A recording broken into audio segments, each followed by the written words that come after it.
Assalamualaikum warahmatullahi wabarakatuh. Bismillahirrahmanirrahim. Rabbi shrah li sadri wa yassir li amri wahlul 'uqdatam min lisani. Allahumma shalli wa sallim wa barik ala sayyidina Maulana Muhammadin wa ala alihi wa sahbihi asma'in. Nama ba'du. Yang sangat saya hormati Kiai Haji Raden Azaim, semua masyayikh, semua keluarga besar Kiai As'ad yang saya hormati, juga pemateri kedua atau Mau'izah Hasanah kedua Kiai Haji Muslih dari Madura, kemudian wonten Kiai Haji Afifuddin, semua yang saya hormati. Niki saya hadir perjalanan terpanjang karena 1 tahun. Jadi saya dari rumah 2020 sampai sini 2021. Jadi ini perjalanan yang ekstra. Ini bentuk permintaan maaf saya karena kemarin saya datang tapi sudah selesai Gus. Hutang katanya. Ternyata Gus Azaim tidak legowo memaafkan, dia itu ngutang katanya. Karena saya kemarin datang tapi terlambat terus dibajak disuruh ngajar Ma'had Ali. Tak pikir itu sudah bayar, ternyata masih diutangkan. Nah ini sudah selesai, berarti saya sudah jadi orang baik lah kira-kira gitu sudah. Jadi sudah bayar utang gitu. Saya mau cerita sebentar tentang khol. Dulu 84 guru saya Kiai Haji Maimun Zubair, semua mas saya se-Indonesia rawuh ke sini untuk muktamar, termasuk bapak kandung saya Kiai Haji Nur Salim ikut datang, ikut menyaksikan betapa pondok ini zaman itu masih Kiai As'ad jadi tonggak sejarah penting dalam NU, yaitu kembali ke Khittah 26. Kita tahu NU dulu itu ormas, kemudian era Gus Wahid jadi partai politik, era Gus Dur karena saran beberapa kiai, wa fi muqaddimihim ada Kiai As'ad, Kiai Ahmad Siddiq dan beberapa kiai, kembali lagi ke Khittah 26, yaitu menjadi ormas, organisasi masyarakat yang menaungi, yang mengayomi, yang menganjurkan mazhab ahli sunnah wal jamaah. Tadi Gus Azaim cerita betapa pentingnya para pendiri, para muassis yang diibaratkan sebagaimana pohon. Saya masih ingat Dawe Mbah Mun. Saya nanti cerita mas saya sebentar, terus cerita kitab Al-Ataqah As-Somadiyah dikarang Said Muhammad, fawaidnya maksudnya. Kalau Islam Arab, ini kata Mbah Mun, kalau Islam Arab itu contohnya kayak pohon kurma, jadi kuat. Dan wajah tasbihnya itu di daunnya tidak jatuh. Tapi kalau Islam Indonesia, kata Mbah Mun itu kayak padi, jadi ya agak doyong-doyong sedikit. Gitu. Jadi untuk menghadapi angin besar itu pilihannya 2, Anda kekar kayak kurma, atau fleksibel kayak padi. Jadi ya doyong-doyong sithik gitu ya. Ada koruptor sowan, salam templeknya ya diterima gitu ya. Ada calon bupati cantik ya didukung. Pokoknya agak-agak doyong gitu. Tapi baru kayak doyong itu nggak bisa roboh karena fleksibel. Jadi kazar in akhraja syatahu. Jadi ada 2 tamsil. Karena memang menghadapi orang fasik, orang dolim ini kita sebagai ulama itu ya kebingungan. Ini mungkin Ki Afif bisa bahsul masail ini. Karena pertanyaannya gini, saya berkali-kali digojlok sama bapak saya. Berteman orang fasik hukumnya gimana? Pasti dijawab haram. Tapi kalau pertanyaannya dibalik, membina orang fasik hukumnya gimana? Baik. Dan bisa membina kalau berteman. Makanya Gus Azaim pernah bikin seni, ya, muktamar seni. Anggap saja madhabnya seperti itu. Jadi ya agak doyong-doyong sedikit. Masa ketop kok berteman orang yang macam-macam. Tapi itu fleksibel. Nyatanya tetap soleh sampai sekarang gitu. Itu berarti itu ya gitu kata Bamun itu. Jadi untuk menahan angin yang besar pilihannya hanya 2. Anda kokoh kayak pohon kurma atau fleksibel kayak padi. Nah, Islam Indonesia kata Mbah Mun itu pari wae katanya, padi. Jadi ungkapan-ungkapan para masyayikh ini penting karena khazanah yang saya baca Saya berkali-kali cerita ini dalam kitab Khilyatul Auliya. Itu Abu Nu'aim al-Asfihani cerita tentang riwayat Sufyan bin Uyainah. Ini gurunya Imam Syafi'i. Itu setiap kali Nabi Isa dan Yahya, ini dua nabi yang sekurun, sama-sama masih muda. Nabi Yahya itu senengannya dolan ke orang-orang soleh, menyambangi orang-orang soleh. Tentu itu bagus. Tapi kalau Nabi Isa ini suka menyambangi orang-orang yang fasik, orang-orang yang nggak jelas. Ketika dua beliau ini ketemu, tentu yang perlu jawaban Nabi Isa karena kontroversi, berteman sama orang-orang yang nggak jelas. Kata beliau, innama ana tabibun udawil mardo. Seorang kiai, seorang nabi, orang yang baik itu ibarat dokter. Di mana-mana dokter tuh ngobati orang yang apa? Sakit. Kalau Anda dokter dan peneliti satu penyakit, pasti cari daerah yang banyak pandeminya. Masa neliti pandemi di orang-orang yang apa? Sehat. Jadi ini juga perlu dibahsul masailkan. Karena tadi dibolak-balik itu. Bina orang berteman orang fasik hukumnya haram karena wa in kana dasarrin fajannibhu sur'atan. Tapi kalau bina orang fasik hukumnya baik. Bisa bina kalau berteman. Jadi fikih itu ya karena dibolak-balik. Makanya sholat juga gitu. Sholat yang tumak ninah yang lama itu ya bagus. Masa jagongan mbek pangeran enggak asik. Jagongan sama teman aja asik, masa jagongan sama pangeran tidak apa? Asik. Tapi kalau Ibnu Abbas sholat tuh cepat. Ketika ditanya, kenapa kalau Anda sholat cepat? Setan baru tata-tata mau goda, saya sudah selesai. Kata. Karena setan itu ya jaga jaim tuh, jaga image. Jadi kalau mau goda orang itu ya surinan dulu, macak-macak dulu. Ternyata mau ke situ sholatnya sudah selesai. Lah kebetulan mazhab saya itu yang kedua itu gitu.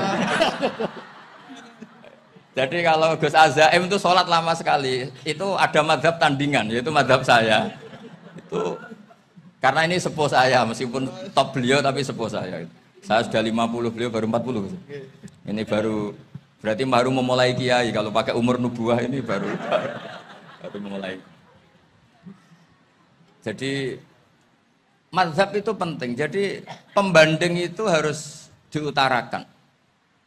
Sehingga dalam fikih manapun itu sebuah madhab itu harus diuji itu lewat pembanding.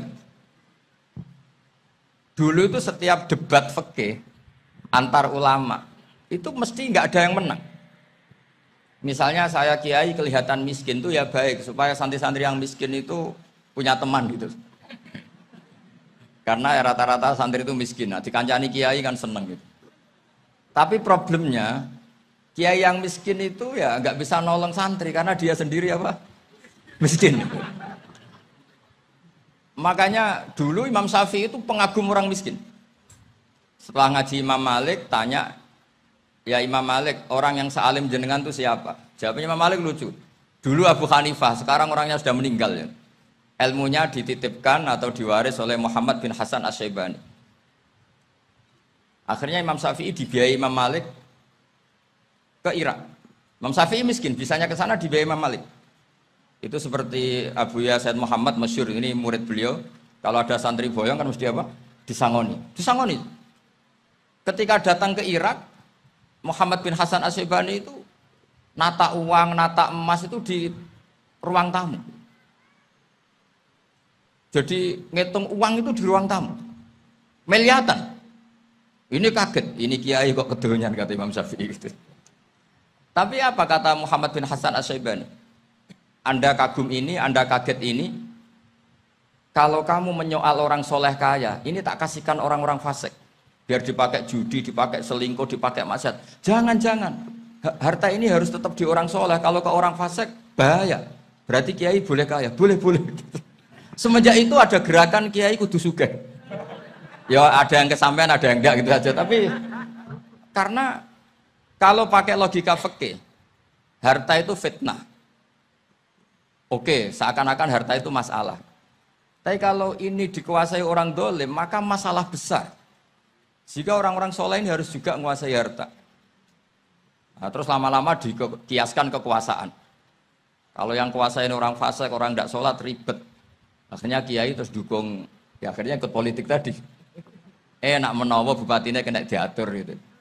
Diatur kon salat orang ngasih proposal, maksudnya diatur keng salat maksud. Ini cerita-cerita apa logika fikih.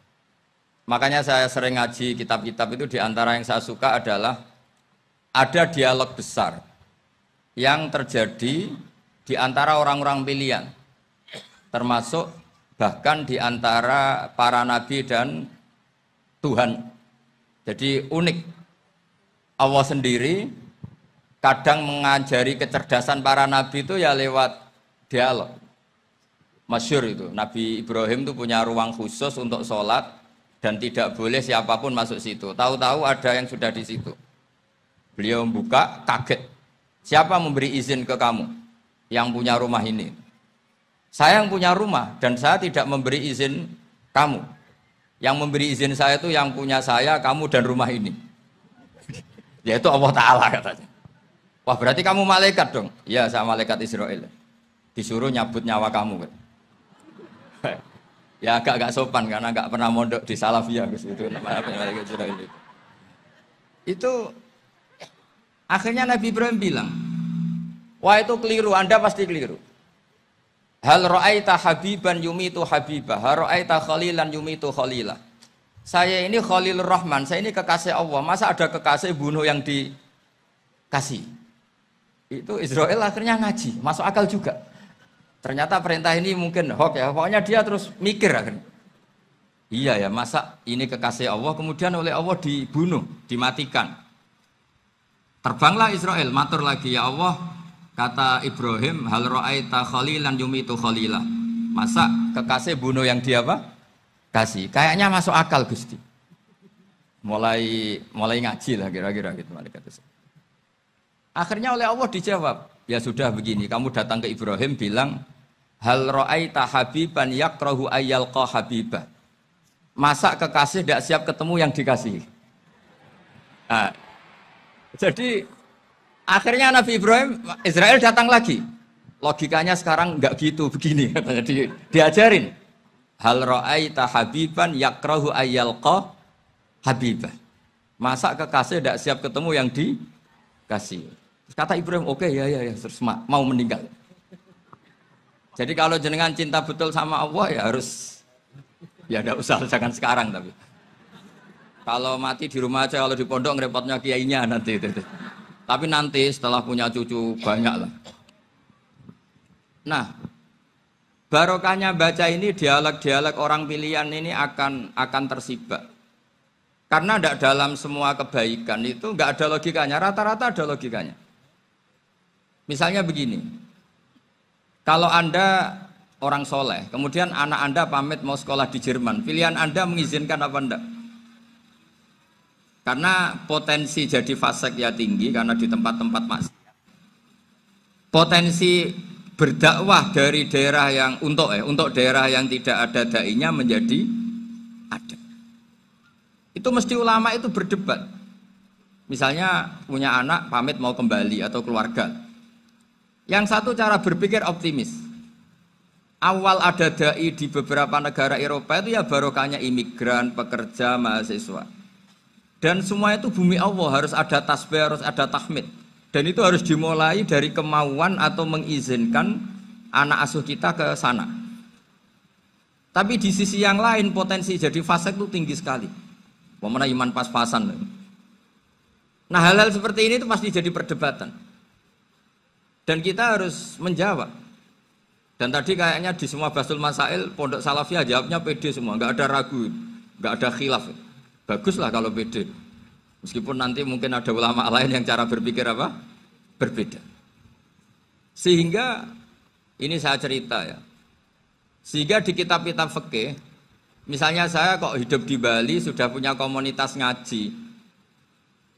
Itu kok saya pindah ke Sukorejo sini. Banyak ulama yang mengatakan haram. Karena membiarkan bumi Allah yang sudah pernah ada orang yang sujud, kemudian ditinggalkan kosong, dan kemudian dikuasai orang yang tidak sujud. Jadi dianggap itu pembiaran.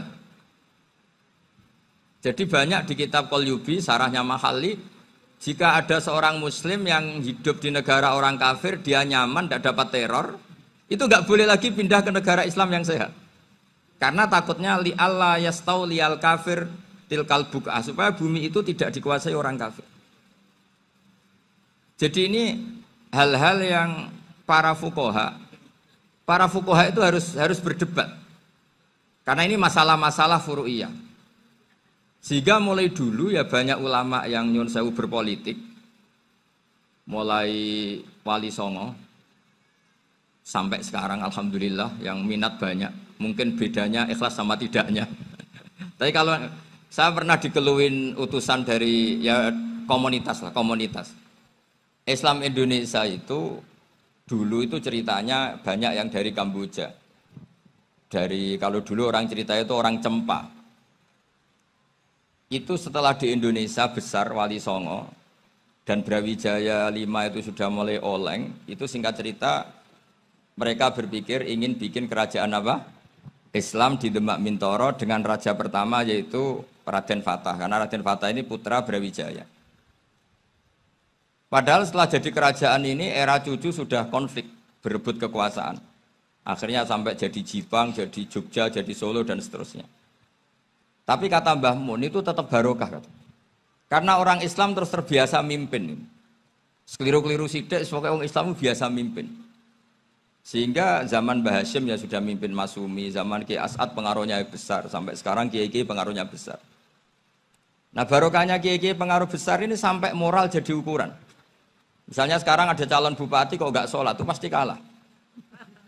Jadi sholat itu jadi tolok ukur untuk calon apa? Bupati. Meskipun mungkin punya efek pura-pura sholat, tapi nggak apa-apa lah, sementing moral ini jadi ukuran. Sementara yang di Thailand, di Patani, itu karena dulu pelajarannya tasawuf, itu orang nggak ambisi mimpin dunia. Tahu-tahu dipimpin.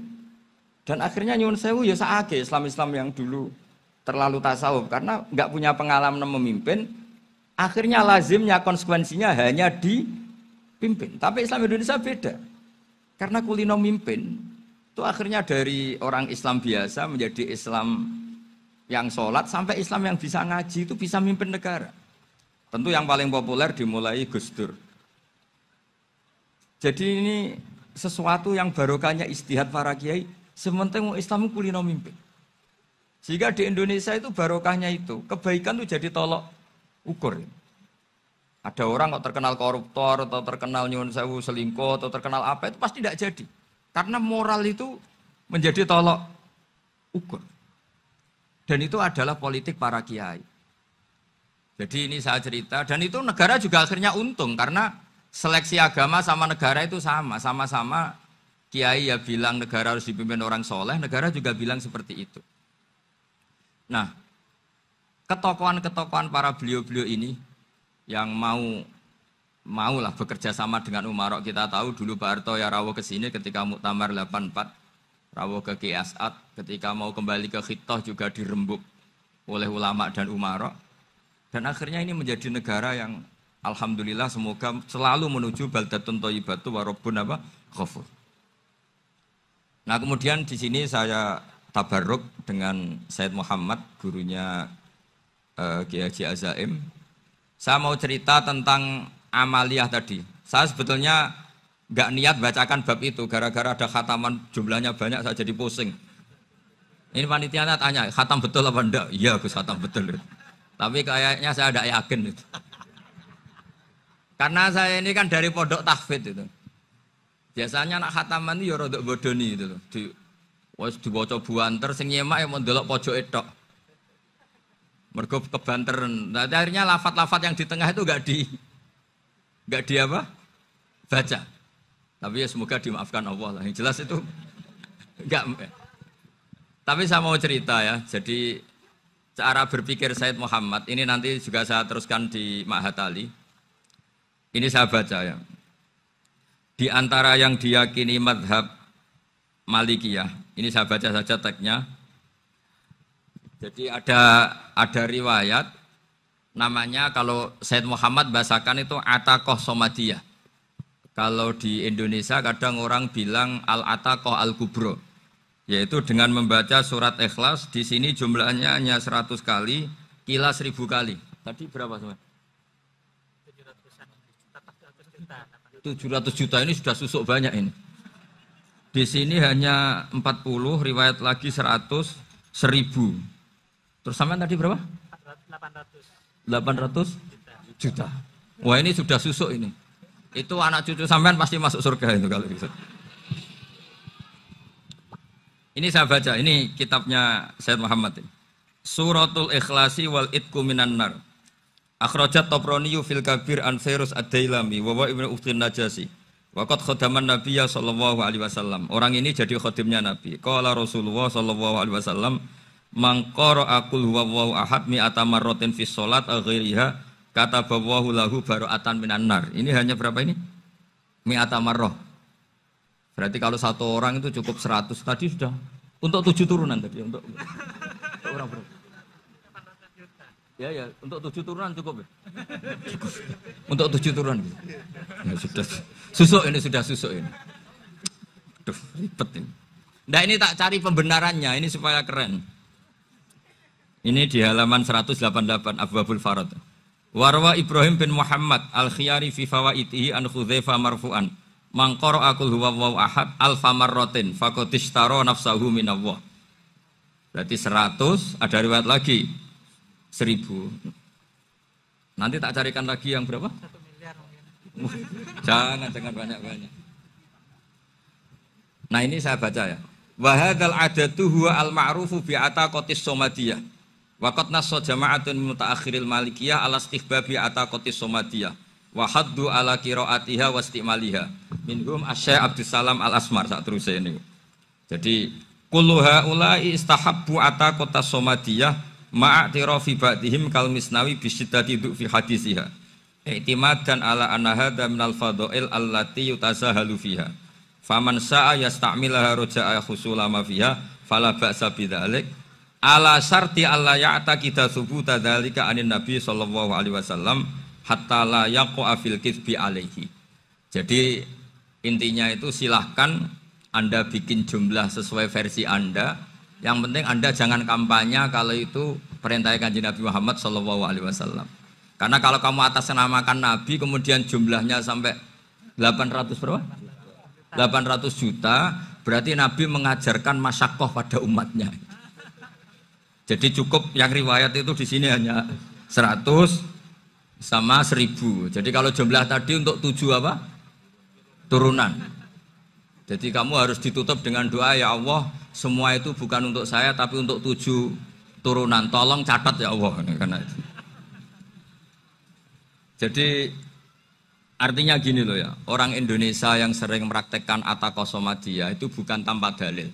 Ternyata dalam madzhab Maliki, saya masih ingat ketika mbah saya kandung, bapaknya bapak, asmane Mbah Nur Syam, itu wasiatnya minta dibacakan 4.000.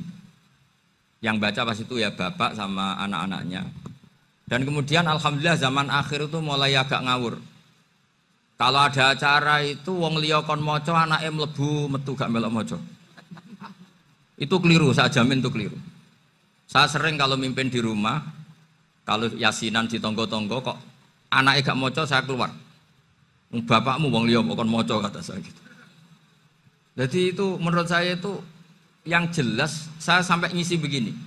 Yang ada riwayatnya itu idza mata ibnu adam in qata amaluhu illa min salasin shadaqatin jariyah au ilmin yuntafa'u bi aw waladin sholihin yatullah. Itu ndak ada di hadis au kiyayin sholihin yatullah kata. Yang ada itu awaladin apa? Sholihin. Jadi anaknya harus ikut, kalau ndak ada usah kata. Akhirnya anaknya do wedi, nggih Gus nggih. Akhirnya tak kei jagung paling akeh, kula mendet sithik. Wong aku ora anake kok. Kadang-kadang enggak, orang lain baca buahnya anaknya mau mlebu metu mau enggak no tamu mbek rokokan. Itu harus ditobatkan itu. Keliru itu. Karena nasnya bukan auqiyayin sholihin tapi awaladin sholihin. Ini bukan provokator, ini memang iya seperti itu. Nah terus tentang tadi la ilaha illallah yang didawuhkan Gus Azaim. La ilaha illallah itu penting sekali, cuma saya mohon itu dielmoni lah. Jadi dulu kalimat ini menjadi spesial karena dielmoni, karena dimulai dari fa'lam annahu la ilaha illallah. Terusannya ayat tuh wastaghfir li dzambika walil mu'minina wal mu'minat. Saya ulang lagi ya. Terusannya ayat tuh wastaghfir lidzambika walil mu'minina wal mu'minat. Makanya menurut mazhab Sadili, kamu disuruh baca la ilaha illallah dulu, jangan istighfar dulu. Saya ulang lagi ya. Dalam mazhab Sadiliyah itu la ilaha illallah dulu, nggak boleh istighfar dulu. Alasannya masuk akal. Orang yang kafir 70 tahun itu sekali baca la ilaha illallah itu langsung yughfar lahum ma qad salaf. Sehingga la ilaha illallah sendiri sudah punya kekuatan supaya dosa kita diampuni. Qul lil ladzina kafaru iyantahu yughfar lahum ma qad salaf. Cara menghentikan kekafiran gimana? Dia melafadzkan la ilaha illallah. Ini kalimat yang begitu saktinya sampai orang yang kafir puluhan tahun itu dosanya semuanya terhapus hanya karena melafadzkan la ilaha illallah. Nah, makanya kata Abdul Hasan Asadili, wastaghfir lidzambika ay bihadil kalimah. Seseorang sah diistighfar itu kalau melafadzkan la ilaha illallah. Misalnya ada orang kafir mati kafir, sah enggak anak cucunya mengistighfari dia? Tidak sah karena belum melafadzkan la ilaha illallah. Makanya kata Abdul Hasan Asadili, wastaghfir lidzambika ay bihadil kalimah. Sehingga lafadz ini spesial betul.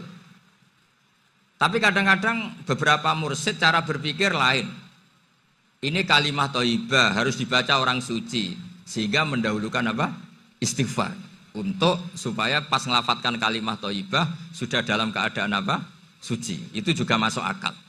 Tapi secara meyakinkan saya sendiri lebih mengikuti manhajnya Abil Hasan Asyadzili karena alasannya tadi yang kafir puluhan tahun saja langsung luntur dosanya karena melafatkan la ilaha illallah. Artinya la ilaha illallah sendiri sudah bagian dari istighfar. Nah, ya tadi buktinya fa'lam annahu la ilaha illallah terus wastaghfir lidzambika walil mu'minina. Jadi orang sah diistighfari itu setelah dipastikan sah tauhidnya. Jadi setelah tauhidnya sah yaitu la ilaha illallah baru sah apa? Diistighfari. Sehingga orang kafir, saya ulang lagi, orang kafir yang mati kafir anak cucunya tidak boleh apa? Tidak boleh menistighfari.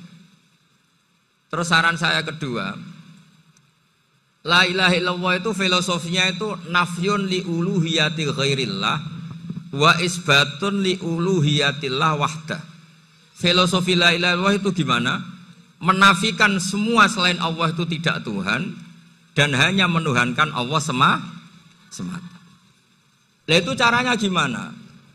Caranya kita harus terbiasa ini karena tadi saya dibilangin panitia ini rata-rata mustameknya atau mustamiatnya ini santri.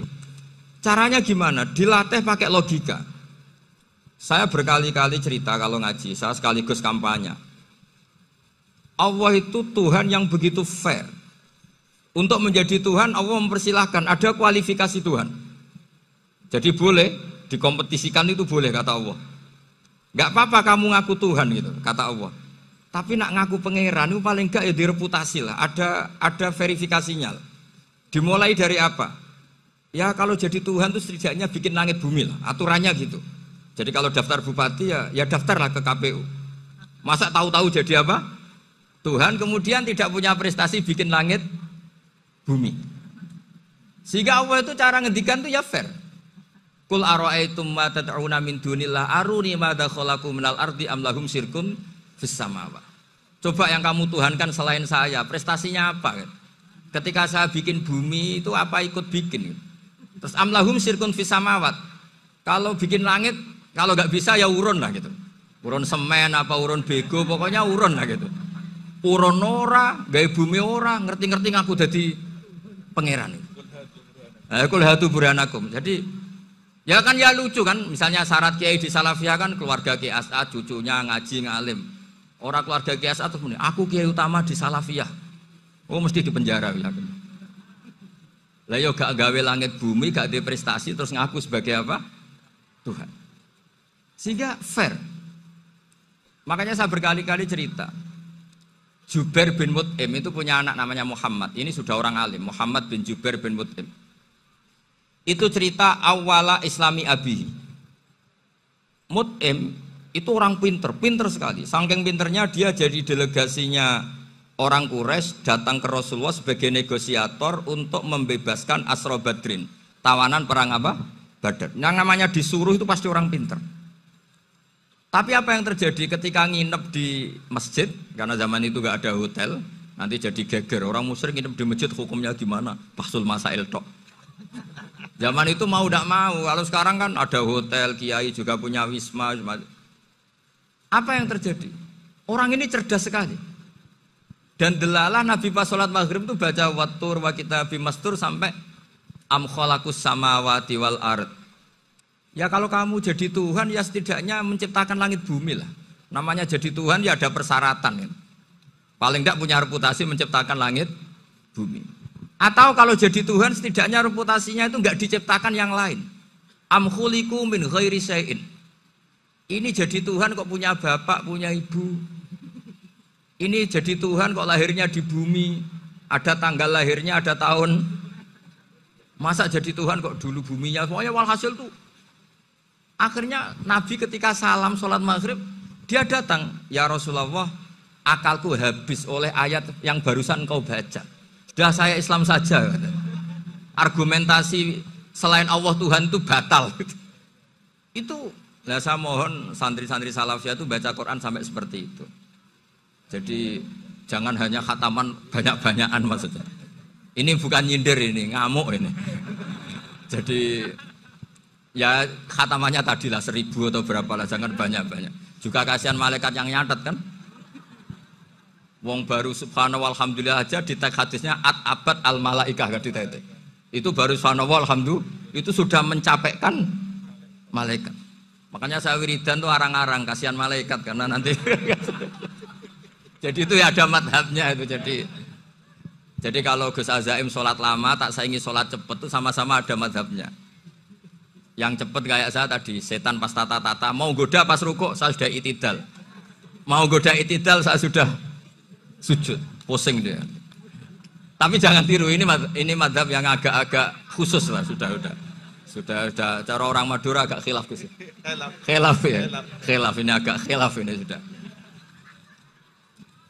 Tapi saya ingin lah, sampean kalau ngaji Quran itu dilatih berlogika. Jadi Allah itu fair, nggak apa-apa kalian ngaku Tuhan tuh nggak apa-apa, tapi tunjukkan prestasi kamu apa. Aruni madza khalaqu minal ardi am lahum syirkun fis samawati. Am khalaqus samawati wal ard. Diulang lagi, am khuliqu min ghairi syai'in. Setidaknya kalau jadi Tuhan itu ya enggak butuh yang lain lah. Masa jadi Tuhan kok wujudnya saja butuh orang lain, butuh bumi, eksistensinya butuh makan, butuh minum. Makanya Allah cara meniadakan uluhiyah selainnya itu Allah itu redaksinya itu mengena sekali. Yaitu tadi dengan cara-cara seperti itu. Sebagian ayat disebutkan ma asyattuhum khalqas samawati wal ardi wala khalqa anfusihim. Wong Tuhan kok enggak punya reputasi bikin langit, bikin bumi, bahkan untuk menciptakan dirinya sendiri saja enggak bisa. Ya sudahlah, kamu tidak usah ngaku Tuhan, nggak level kata-kata gitu. Akhirnya terus ditemukan Tuhan yang sejati, yaitu wal awwalu wal akhiru wal zahiru wal batin. Nah, itu yang mut'im ini tadi termasuk orang yang sangat cerdas sekali. Padahal itu bacanya bukan pas basul masail enggak. Nabi pas sholat maghrib. Juga bukan pas ceramah enggak. Tapi itu didengarkan. Makanya termasuk ini spesial untuk hormat saya kepada Ki As'ad. Makanya saya ini kalau mentasjik santri-santri, ini agak sensitif, tapi sudah saya tidak perlu takut fitnah. Saya termasuk, kenapa saya ingin jadi ahli tafsir, tentu yang membentuk itu Mbah Maimun dan bapak saya. Bapak saya itu hafal Quran kayak hafal Fatihah, saking senengnya Quran itu. Mungkin bisa kamu saingi itu. Itu adalah orang kafir itu bisa paham Quran. Itu sangat menyinggung saya. Orang kafir itu bisa paham Quran. Ketika Umar Islam itu karena mendengar apa coba? Mendengar apa? Quran. Dan itu masih kafir apa sudah Islam? Masih kafir karena kalimat-kalimat yang di Quran itu begitu jelas wal kitabil mubin sehingga didengarkan orang kafir pun tuh ngefek. Makanya ketika Umar datang ke saudari putrinya kemudian dengar toha ma anzalna alikal Quran apa? Litasko itu dia terus iman. Begitu juga Mut'im. Itu ketika dengar Nabi baca surat At-Tur ya langsung iman. Makanya kata Ibnu Jarir At-Tabari, kamu jangan pernah bilang gini, syaratnya paham Quran itu harus alim, harus gini. Lah nanti berarti orang kafir punya alasan di depan Allah, ya Allah, engkau ngandani kami dengan Quran yang nggak bisa difahami kecuali alim dulu. Lah saya alim gimana? Nggak pernah mondok. Mondok gimana? Saya kafir. Jadi artinya gini loh, kata Ibnu Jarir At-Tabari, Allah tidak mungkin mengatakan gini, ifhamil Quran bima la fahmalaka. Quran itu harus kamu fahami. Sementara orang kafir karena lafadznya Quran khusus gak bisa memahami. Makanya Quran itu dibaca. Itu banyak orang kafir yang menjadi muslim karena mendengar apa? Al-Quran. Padahal kafir. Nah termasuk tadi Muhammad bin Jubair bin Mut'im ini itu menjadi Islam ya karena mendengar Quran. Padahal dia saat itu masih apa? Kafir. Karena tadi logika misalnya nggak paham secara lafadz Arab. Sekarang misalnya nyuwun sewu ada orang ateis. Saya pernah didatangi seorang ateis yang nggak percaya Tuhan. Saya mau Islam Pak Ba, asal Anda bisa menjelaskan Tuhan itu siapa. Coba Quran dibaca secara makna, tidak secara lafadz tapi secara makna. Begini misalnya, ada orang ateis datang ke saya, Pak Ba, saya mau Islam, asal Anda bisa menjelaskan Tuhan itu siapa. Terus saya tanya, ini ngajak goblok-goblokan apa pinter-pinteran, kata saya. Terus dia jawab, ngajak pinter-pinteran Pak, saya ini doktor katanya. Maksudnya di akademiknya dia doktor, mungkin jurusan matematika atau apa, tapi di ketuhanannya jeblok. Terus tak tanya, kalau ini ada kertas, kamu suka ada rumusnya apa suka ada? Ya suka ada rumusnya. Kenapa ada kertas? Ya karena ada yang bikin. Nah kira-kira berstatus membikin atau membuat, itu sesuatunya maujud apa enggak? Ya pasti maujud lah, pasti ada. Ya sudah, anggap Tuhan itu adalah sebab dari semua yang ada. Masa alam yang seperti ini, langit dan bumi ini maujudat, kemudian kamu katakan kholaqohal adam, bahwa alam raya yang maujud ini diciptakan oleh ketiadaan. Ya juga, berarti Tuhan itu ya. Ya itu yang namanya Tuhan. Lalu mulai dulu kiai-kiai ngomong gitu kan saya Islam katanya. Jadi kiai-kiai itu kadang-kadang kalau jawab pokoknya KBU digawe Tuhan. Beda dengan dakwanya orang-orang mantek. Orang-orang mantek itu kan nggak pernah nyebut Allah. Ini alam hawadis, labuda min muhdis. Meskipun mereka, nah muhdis ini menurut Islam namanya Allah. Tapi sebetulnya kan nggak langsung bilang Allah. Jadi tak kasih tahu, alam raya ini mewujud nggak? Ya mewujud Pak Ba. Bisa nggak sesuatu yang nggak ada menjadi faktor wujudnya yang ada? Ya nggak bisa, namanya nggak ada itu nggak bisa jadi faktor. Nah itu hebatnya ulama-ulama kita ketika mengenalkan Allah itu siapa? Zat yang wajibil wujud. Jadi kita ini kalah pinter be ulama-ulama dulu. Ya alhamdulillah kalahnya sama ulama dulu. Kalau kalah sama ulama sekarang isen Pak. Jadi ulama dulu sudah pinter. Pasti pertanyaan dasar manusia, hadil maujudat itu man khalaqaha, siapa yang menciptakan? Kalau kamu langsung jawab Allah atau Tuhan, mereka pasti tidak nerima. Ya jawab saja, hadil maujudat mesti khalaqaha maujudun. Nah berhubung maujud ini berstatus pencipta, harus super. Lah super ini oleh ulama disebut wajibul wujud atau musabbibul asbab. Yang oleh Islam dinamai Allah. Tapi kita langsung ngomong Allah, mesti aja bingungkan kan bagi yang bingung maksudnya.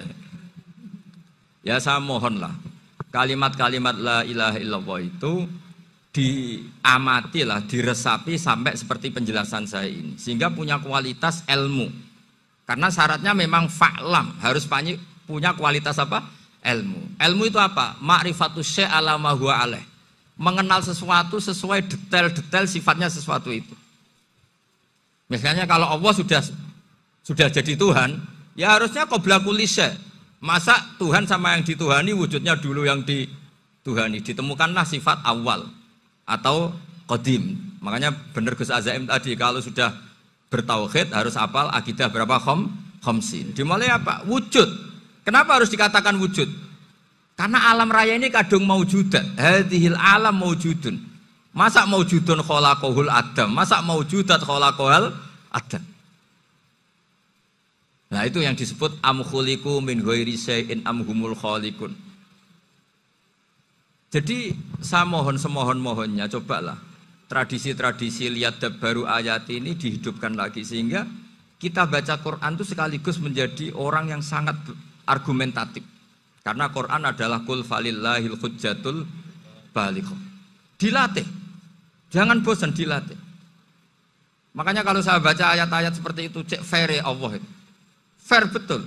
Enggak apa-apa saya punya pesaing kata Allah, tapi yang imbang dong. Pas aku gawe langit ya bantulah. Atau ada langit tandingan lah kira-kira gitu. Kalau saya bikin bumi ya ada bumi. Nah misalnya sekarang orang Cina bikin matahari, materinya dari mana coba? Dari yang sudah ada sekarang kan? Tetap saja agak ikut bikin kan?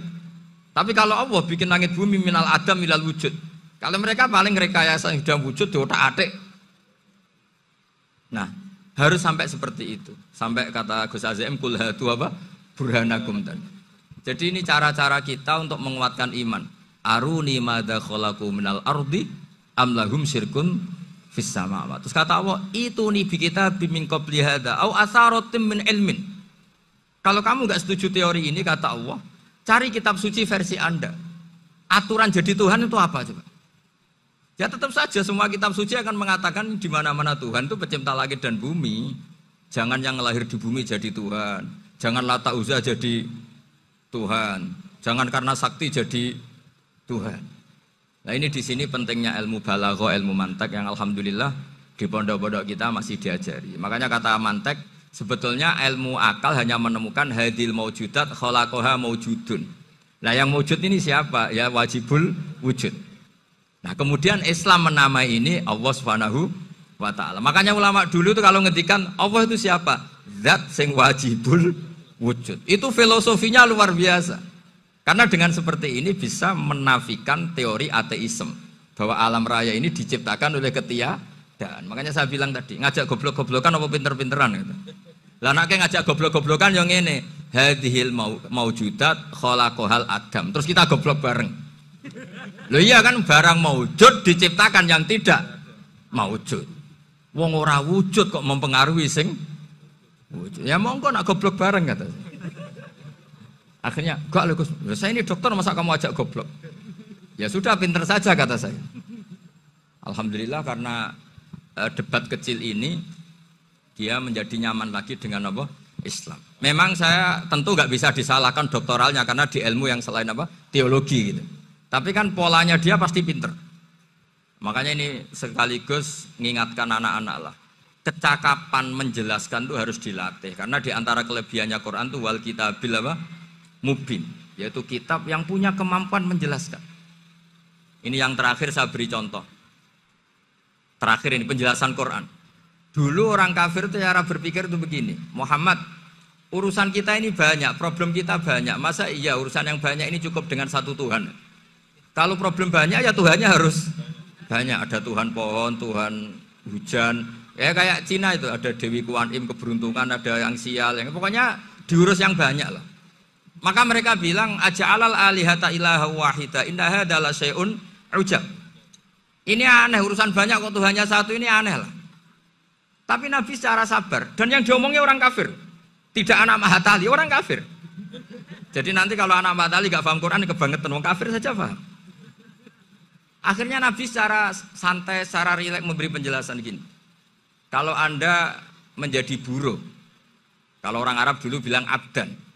Kamu suka enggak punya majikan banyak, perintahnya beda-beda, semuanya memaksa kamu untuk nurut.